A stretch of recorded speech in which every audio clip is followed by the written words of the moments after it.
نحمده ونصلي ونسلم على رسوله الكريم اما بعد فاعوذ بالله من الشيطان الرجيم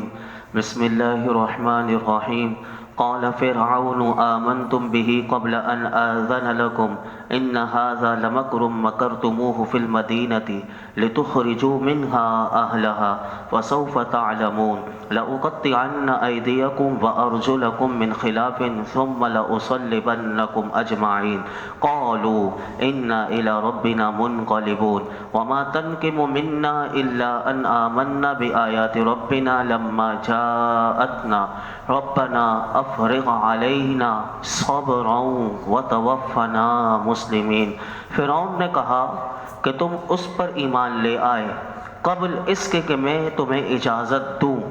یہ تو بہت بڑا دھوکہ ہے جو تم نے اس شہر میں کیا ہے تاکہ تم شہر کے لوگوں کو اس سے نکال دو، تو اب تم جان جاؤ گے میں ضرور تمہارے ایک طرف کے ہاتھ اور دوسری طرف کے پاؤں کاٹ دوں گا، پھر تم سب کو پھانسی دے دوں گا۔ جادوگر کہنے لگے بے شک ہم اپنے رب کی طرف پلٹنے والے ہیں اور تجھے ہماری طرف سے یہی بات بری لگی ہے کہ ہم اپنے رب کی نشانیوں پر ایمان لے آئے جب وہ ہمارے پاس آئیں۔ اے ہمارے رب ہم پر صبر انڈیل دے اور ہمیں حالت اسلام میں موت عطا فرما۔ اس آیت اور اس کے بعد والی 3 آیات یعنی اس کا 4 آیتوں کا خلاصہ یہ ہے کہ جب جادوگر حضرت موسیٰ علیہ السلام پر ایمان لے آئے تو یہ دیکھ کر فرعون بولا کہ تم میری اجازت کے بغیر ایمان کیسے لے آئے؟ یہ تو بہت بڑا دھوکہ تم نے میرے ساتھ کیا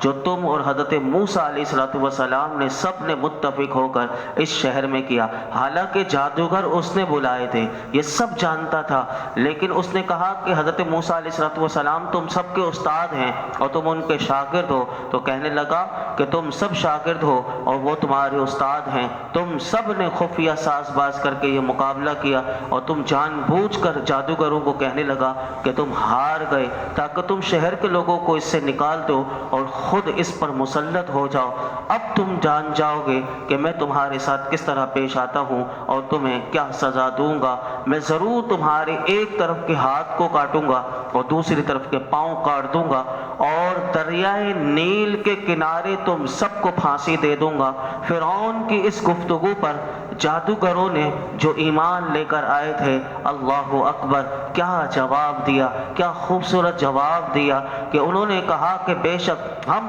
اپنے رب کی طرف پلٹنے والے ہیں تو ہمیں موت کا غم کیا، کیونکہ مرنے کے بعد بھی ہم نے اپنے رب کی لقاء یعنی اس کی ملاقات کرنی ہے اور اس کی رحمت ہمیں نصیب ہوگی، اور جب اسی کی طرف رجوع کرنا ہے تو پھر وہ خود اور تمہارے اور ہمارے درمیان اللہ فیصلہ کر دے گا۔ اس کے بعد یہ تو فرعون کو یعنی ڈٹ کر سامنے جواب بھی دیا اور پھر اللہ کی بارگاہ میں یہ دیکھیے یہ حق ہے یعنی حق بول کر پھر اللہ سے مدد مانگنا، اور وہ مدد کتنی زبردست مانگی، کیا کہا، یہ دعا ہمارے لیے بھی ہے کہ کیا انہوں نے دعا مانگی، ربنا اے ہمارے رب افرغ علینا صبرا کہ ہم پر صبر کو انڈیل دے، یعنی ایسا صبر انڈیل دے کہ جب اگر یہ ہمارے ہاتھ کاٹ دے، ایک طرف کے ہاتھ کاٹے گا ایک طرف کے پاؤں کاٹے گا، سولی پر لٹکا دے گا، کچھ بھی ہو جائے، مالک تو ہمیں صبر دینا کہ ہماری زبان پر کوئی شکوہ شکایت نہ ہو، وتوفنا مسلمین اور ہمیں حالت اسلام میں موت عطا فرمانا، یعنی ہم اب جو ایمان لا چکے اس موت کی تکلیف کی وجہ سے ایسا نہ ہو کہ ہم ایمان سے ہٹ جائیں، یعنی ہمارے قدم ڈگمگا جائیں، کیونکہ یہ بہت خطرناک مرحلہ ہوتا ہے۔ تو وہ ان لوگوں نے یہ اتنی پیاری دعا مانگی۔ حضرت عبداللہ بن عباس رضی اللہ عنہما فرماتے ہیں کہ دنیا میں سب سے پہلا سولی دینے والا اور پہلا ہاتھ پاؤں کاٹنے والی سزا منتخب کرنے والا اگر کوئی ہے تو وہ فرعون ہے، اور فرعون کا نام میں پیچھے کل بتا چکا تھا کہ اس کا نام جو ہے وہ مصعب بن ریان تھا، یہ وہ شخص تھا۔ اور اسی طرح علماء نے فرمایا کہ اس میں غور کرو کہ جب جادوگروں نے جو فرعون کو کہا تو اس سے کیا پتہ چلا، ہمارے لیے کیا پیغام ہے؟ اس میں ہمارے لیے پیغام ہے کہ مومن کے دل میں اگر جذبہ ایمانی اپنے غلبے پر ہو، یعنی اپنی پوری قوت کے ساتھ چوبن پر ہو، تو پھر اس کو کسی غیر اللہ کا خوف نہیں ہوتا، پھر اللہ کا خوف ہوتا ہے۔ اور حق قبول کرنے کے بعد ان جادوگر جو ایمان لائے تھے، فرعون کی ایسی ہوش ربا سزا سن کر ان کے قدم نہ ڈگمگائے، بلکہ انہوں نے پورے مجمع کے سامنے فرعون کو للکار کر اس کی دھمکی کا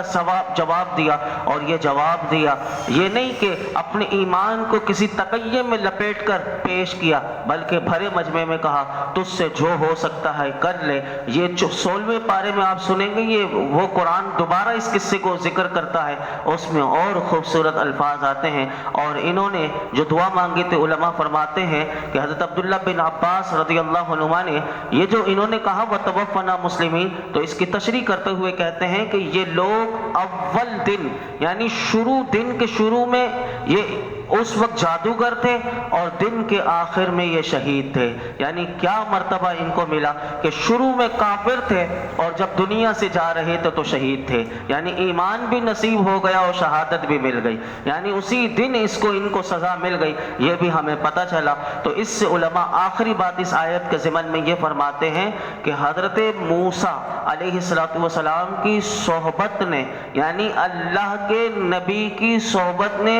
پرانے کافروں کے دل میں حالت ایمان میں بھی آ گئے، صحابیت بھی مل گئی، شہادت بھی مل گئی، اور تمام مدارج بھی ان کو طے کروا دیے گئے۔ تو پتہ چلا صحبت کا جو فیض ہوتا ہے وہ بہت زیادہ ہوتا ہے۔ اور ایک قول مفسرین نے یہ بھی لکھا کہ فرعون انہیں شہید نہ کر سکا تھا۔ بہرحال لیکن ہمیں یہ پتہ چلا کہ اللہ والوں کی صحبت سے بہت کچھ ملتا ہے۔ آج بھی ان کے درباروں میں جب بندہ جا کر صرف اللہ کی بارگاہ میں قرآن پڑھتا ہے اور ان کے وسیلے سے بھی دعا کرتا ہے تو اس کے دل میں ایسے ہوتا ہے کہ یہ اللہ والے ہیں، یہ کتنے نیک تھے۔ یہ جو اللہ والوں کے دن آتے ہیں یہ ہمیں پیغام یہ دیتے ہیں کہ یہ جتنے نیک تھے تو اللہ نے انہیں کتنا بڑا مرتبہ دیا، تو ہم بھی اپنی زندگی میں نیکی کو پرائیورٹی دیں، یعنی ترجیح دیں اور نیکی کیا کریں، اپنے آپ کو گناہوں سے بچایا کریں۔ آگے قرآن فرماتا ہے وَقَالَ الْمَلَأُ مِنْ قَوْمِ فِرْعَوْنَ أَتَذَرُ مُوسَى وَقَوْمَهُ لِيُفْسِدُوا فِي الْأَرْضِ وَيَذَرَكَ وَآلِهَتَكَ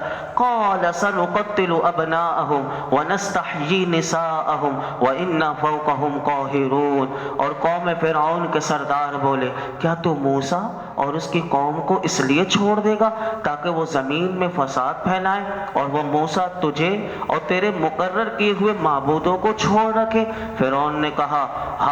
اب ہم ان کے بیٹوں کو قتل کریں گے اور ان کی بیٹیاں زندہ رکھیں گے اور بے شک ہم ان پر غالب ہیں۔ یعنی اس کی تفسیر علماء نے یہ لکھی کہ فرعون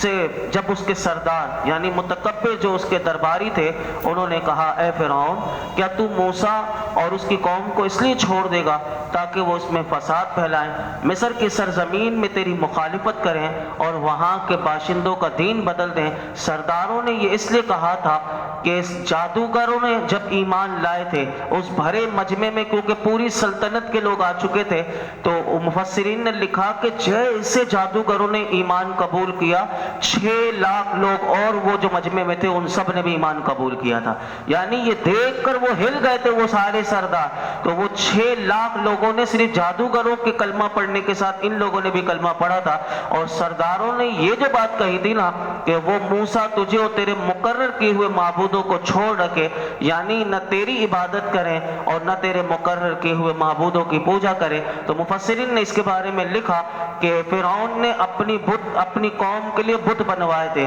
اور اپنی قوم کو ان بتوں کی عبادت کا بھی حکم دیتا تھا اور ساتھ یہ بھی کہتا تھا انا ربکم الاعلی۔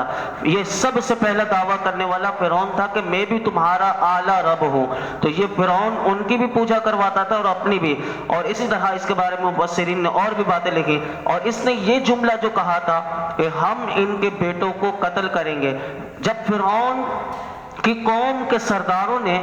یہ جو کہا تھا کہ کیا تو موسیٰ اور اس کی قوم کو اس لیے چھوڑ دے گا کہ وہ زمین میں فساد پھیلائیں، اس سے مراد کیا تھی؟ یہ کوڈ ورڈ تھے، یعنی کوڈ ورڈ یہ تھے کہ حضرت موسیٰ اور ان کی قوم کو قتل کر دے، یعنی اس سرداروں نے یہ چاہتے تھے کہ حضرت موسیٰ علیہ السلام کو شہید کر دیا جائے اور بنی اسرائیل کے جتنے لوگ ہیں ان سب کو شہید کر دیا جائے۔ لیکن کیا ہوا کہ جب یہ کہا تو حضرت موسیٰ علیہ السلام نے فوراً انہیں اللہ کے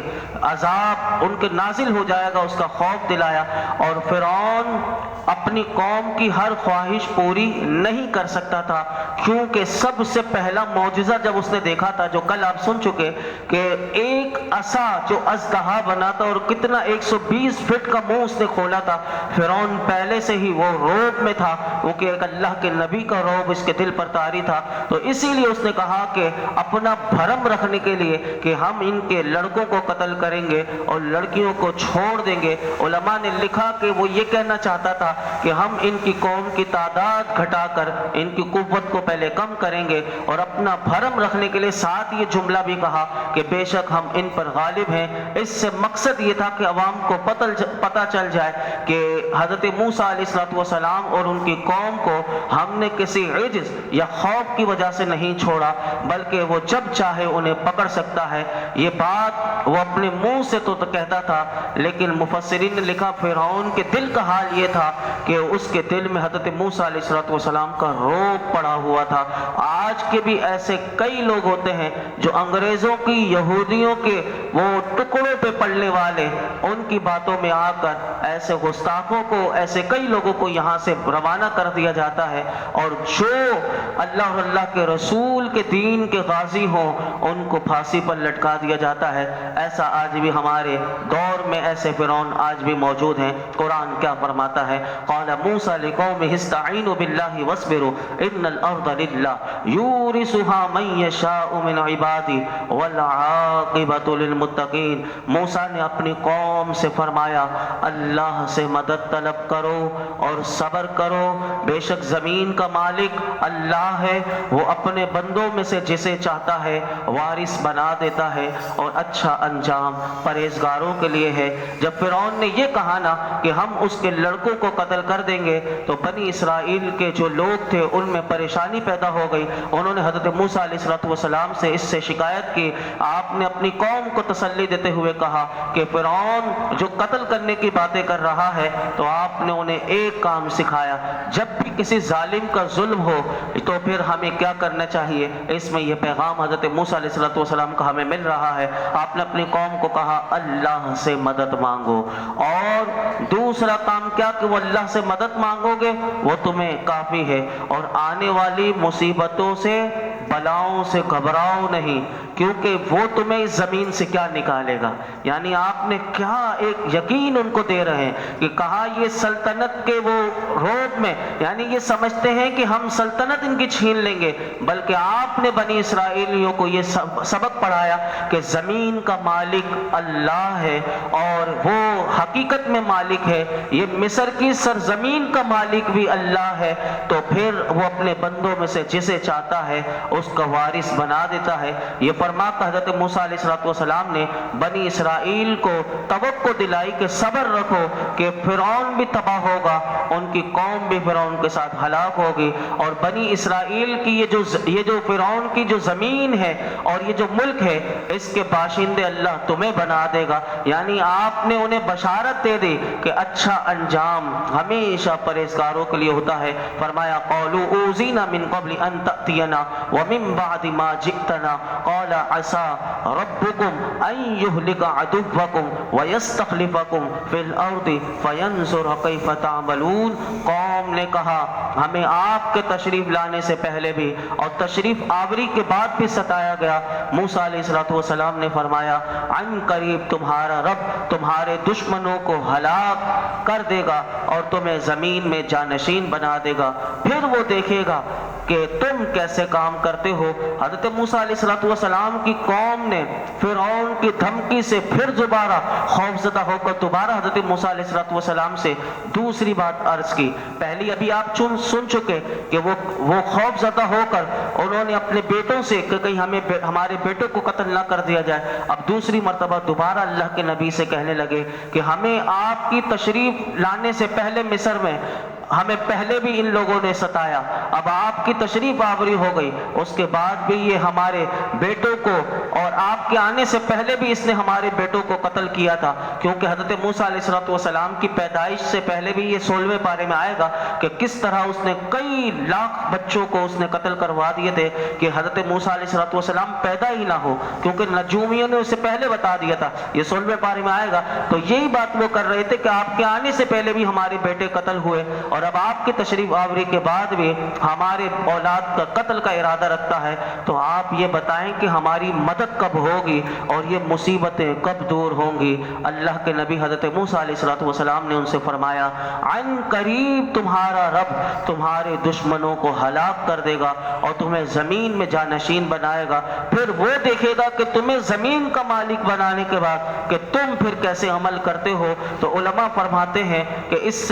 آیت سے یہ پتہ چلا کہ حضرت موسیٰ علیہ السلام کو اللہ رب العالمین نے غیب کا علم دیا تھا کہ آئندہ کیا ہونے والا ہے، اور بلا جو آپ نے بیان اپنی قوم سے کیا بلا کم و کاست آپ نے بتا دیا، اور جیسا کہا تھا پھر ایسا ہی ہوا کہ قوم فرعون کے لوگ بھی تباہ ہوئے فرعون کے ساتھ، اور بنی اسرائیل ملک مصر میں آباد ہوئے اور ان کے مالک ہوئے۔ آگے کیا ہوا کل انشاءاللہ ہم سماعت کریں گے۔ اللہ رب العالمین ہم سب کو قرآن حکیم میں غور و فکر کی توفیق عطا فرمائے۔ آج جو کچھ سنا ہمیں بھی ہر قسم کی سرکشی سے، بغاوت سے اور اللہ کی نافرمانی سے اللہ ہمیں محفوظ فرمائے۔ الحمدللہ رب العالمین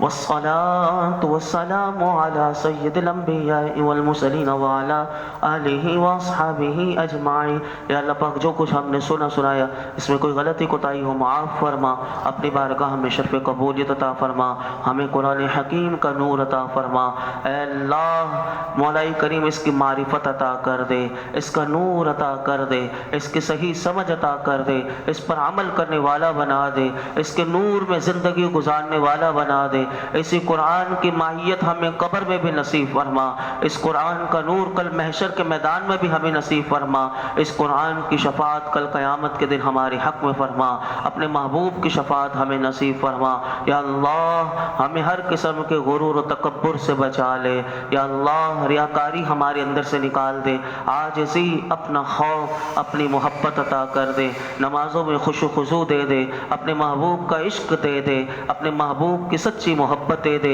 تیرے محبوب کی سچی غلامی دے دے۔ یا اللہ آج تک جتنی دعائیں کی ہیں آئندہ کریں گے سب دعاؤں کو قبول فرما۔ اس درس قرآن میں یہ جتنے حاضرین موجود ہیں ان سب کی خالی جھولیوں کو، دامنوں کو مرادوں سے بھر دے۔ وصلی اللہ تعالی علی خیر خلق محمد وعلی آلہ